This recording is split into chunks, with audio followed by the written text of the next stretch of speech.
Okay, so here's a recording on how to solve multi-step equations with variables on both sides. So for this, you need some steps first, right? Always helpful. For your steps,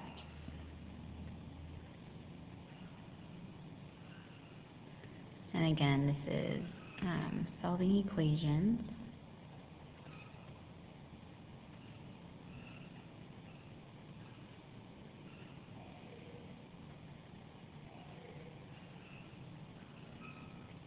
With variables on both sides.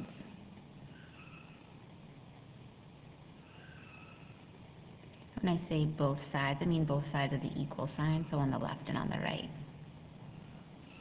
Okay. So when you have variables on both sides, your first step is to simplify each side. Simplify the left-hand side of the equal side, simplify the right. So that means combine like terms, distribute if you need to, excuse me, things like that. After you've simplified, your second step is going to be move a term with a variable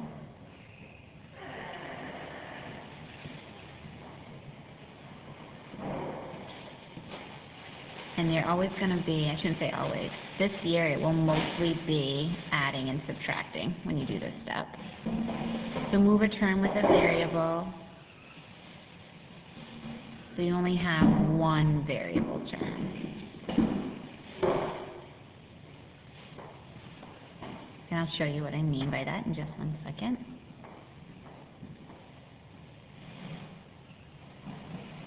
Okay, your third and your final step is to solve the equation.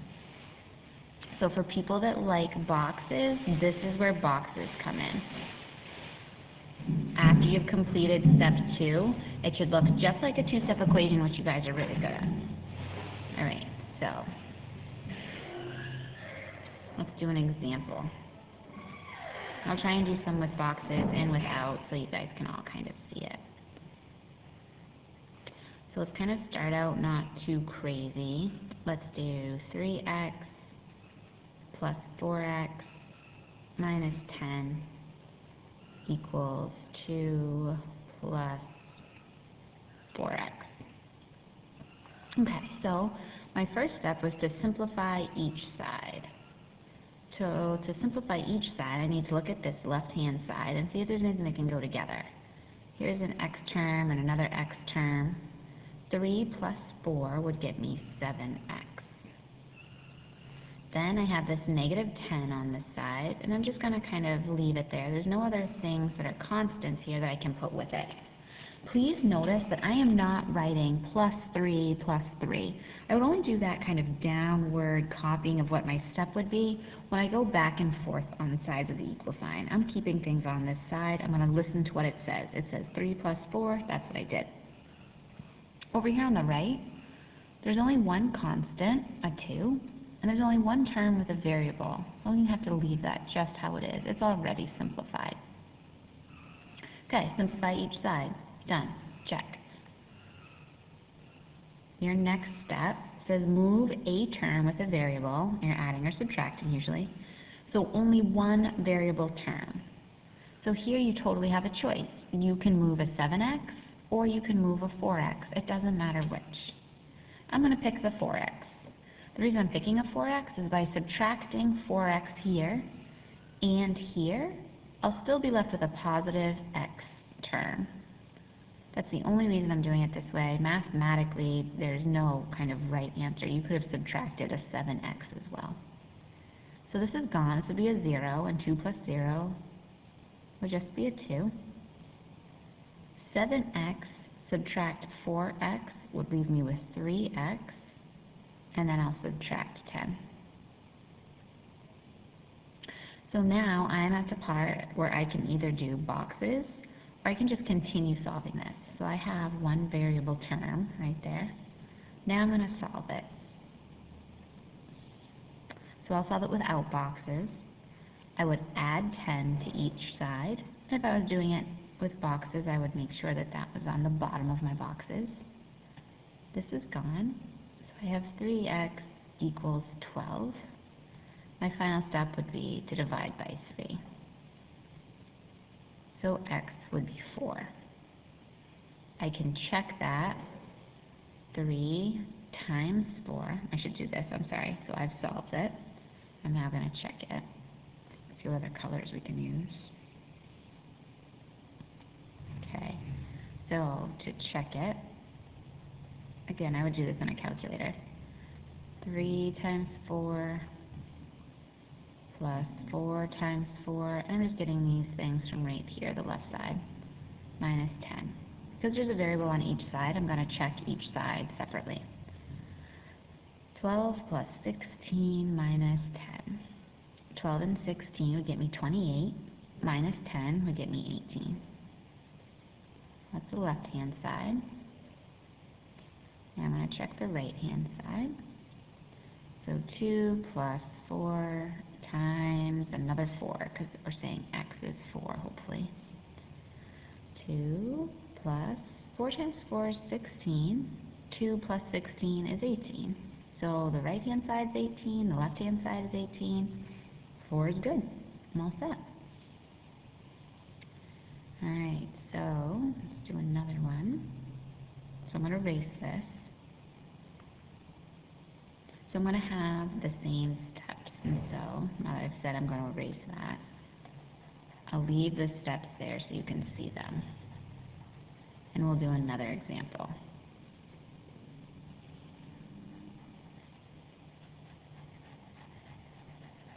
Okay, I'm going to kind of step this up a little bit. What if my example asks me to do more than just combine like terms? Let's do 2 plus 3t minus 7t equals 2 times the quantity t minus 4. Okay, so I need to simplify each side first. Okay, no parentheses, no exponents. I'll combine like terms. The 2 stays a 2. 3 minus 7 would leave me with negative 4. Celine Lawn, your ride is out front. Celine Lawn, your ride is out front. Sorry about that. I'm now going to distribute the 2, which means, remember, I'm going to multiply. So 2 times t leaves me with 2t. Celine Grover, your ride is out front. Celine Grover, your ride is out front. 2 times the negative 4 will leave me with negative 8. So I've done this step. I've simplified each side. I'm going to move on to step 2. Step 2 says move a term with a variable by adding or subtracting. So you only have one variable term. Alright, well, let's get rid of this minus 4t. You could get rid of this 2t by subtracting it from both sides. I'm choosing to add 4t. Either one of those steps would be correct. Oh, sorry, my brain just lost me for a minute. Alright, that's gone. I have a 2. 2t plus 4t will leave me with 6t minus 8. Alright, so from here, that's all done, right? From here I need to solve. We'll do this one with boxes. Alright, so if I knew what t was, my first step would be to multiply it by 6. I would then subtract 8, and I should get a 2. The opposite would be to add 8 and divide by 6. So 2 plus 8 will get me a 10. 10 divided by 6, and I'm going to kind of run out of room here. I would like that reduced. If I cut each of those numbers in half, I divided them by 2, I would be left with 5 over 3. I like that better. If you're a decimal person, 3 goes into 5 once, and I would have 2/3 left over, so it would be 0.67 approximately. I would have rounded. So when I go to check that, oops, I'm sorry. When I go to check that, it wouldn't come out exactly. You need to be okay with that because you've rounded your answer. You could also have 1 2/3. I still think that's my favorite. It was less work. Okay, so this one was different just in the fact that not only did you have to combine like terms to simplify each side, you also had to distribute. Okay, so we'll get rid of that example. We'll try a new one.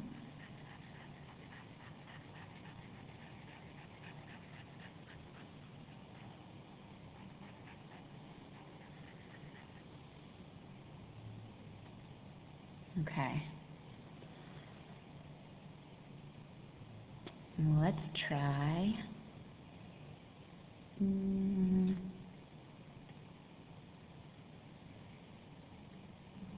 6 times the quantity t minus 7 equals 4 times the quantity 3t plus 2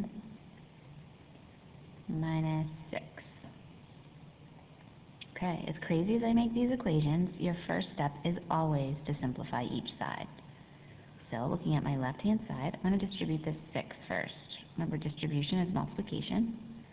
6 times t, there's like a little 1 there, if it helps you to write that. 6 times 1t is 6t. 6 times a negative 7 would be negative 42. I'm going to distribute this 4. 4 times 3t will be 12t. 4 times 2 is 8. I'm not distributing the 4 to this negative 6. It's not in the parentheses. Okay. On the last 2 examples, I've been done at this step. I've already had everything simplified. But if I check, yes, this left-hand side is simplified, right? 6t minus 42. The right-hand side is not in this example. 12t is my only t. 8 minus 6 can be simplified. I'm going to add 2. Now I am simplified. When you are simplified, you should have at most 2 terms on the left and at most 2 terms on the right. There's points where you'll have less. My first step is done. I've simplified each side. It's now time to move terms with the variable. Okay. I'm going to move the 6t. It was first. I'm subtracting 6t because this is a positive. I want this to go away. 6 minus 6, it's gone. And now I need to do it over here on the other side. I am not putting it with the 2 because the 2 does not have a t. These are like terms. They can go together. These are not. They cannot go together through adding and subtracting. So I'm left with a negative 42 equals 6t plus 2. All right, 1 term with a variable. Now I'm on to my last and final step. See if we're still green. Nope.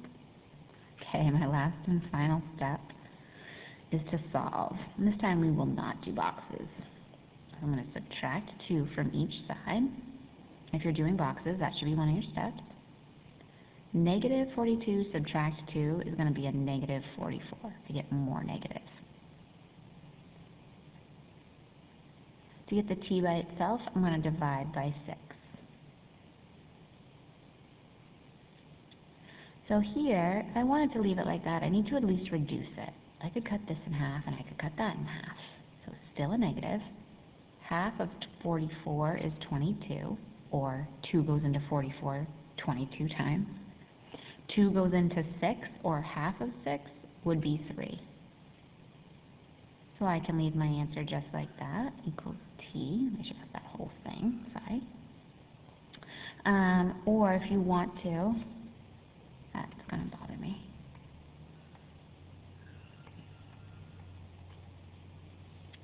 If you want to, you could also kind of talk about the decimal like we talked about before. So 3 would go into 22 7 times, and it's a negative number, so negative 7. I'd have 1 left over. Or if you want the decimal, negative 7.33. And again, this is an approximation. Okay? we will do one more. And if you have any questions, please ask the people around you if they're being successful with this. You can also email me if you need to, or you can come see me during academic support or RTI.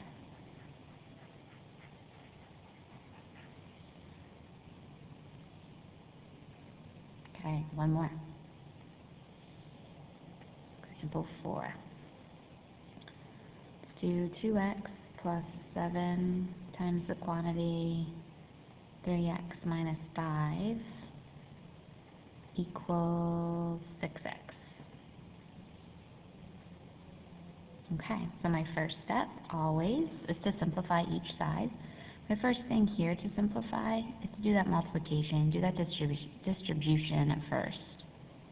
So 7 times 3x is 21x. 7 times a negative 5 is negative 35. This one's great because your right-hand side, it's done. There's nothing to put with a 6x. I still need to simplify this side. It's not 2 terms or less. So I can put a 2x and a 21x together through addition because that's what it tells me to do. So I'll have 23x minus 35 equals 6x. I am all done simplifying each side. Now I need to check, do I have one side with only one, do I only have one variable term? I don't. I have something with an x here and I have something with an x here.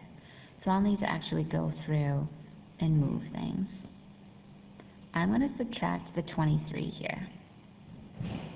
It is going to leave me with a negative x, but if I were to get rid of this 6, I would have nothing on the right-hand side. Mathematically, that's totally possible. It would be a 0, but most of the time, my students do not like how that looks. That kind of makes them a little nervous, and they tend to make some math errors when that happens. So 6 minus 23 is going to leave me with a negative 17x. So now, box's turn, right? I only have 2 terms. So when I go to solve this problem, I only need 2 boxes. If I knew what x was, I would multiply it by a negative 17 and get negative 35. I don't, so I'm going to do the opposite, which means I'm going to divide by a negative 17. Don't change the sign on the number when you're multiplying and dividing. So in this little box, I want to have room. Negative 35 divided by negative 17. 17 is prime. There's no number that will go into it besides 1 in itself. So I can't reduce that except for the negative signs. 2 negatives would make a positive. So x equals 35 over 17.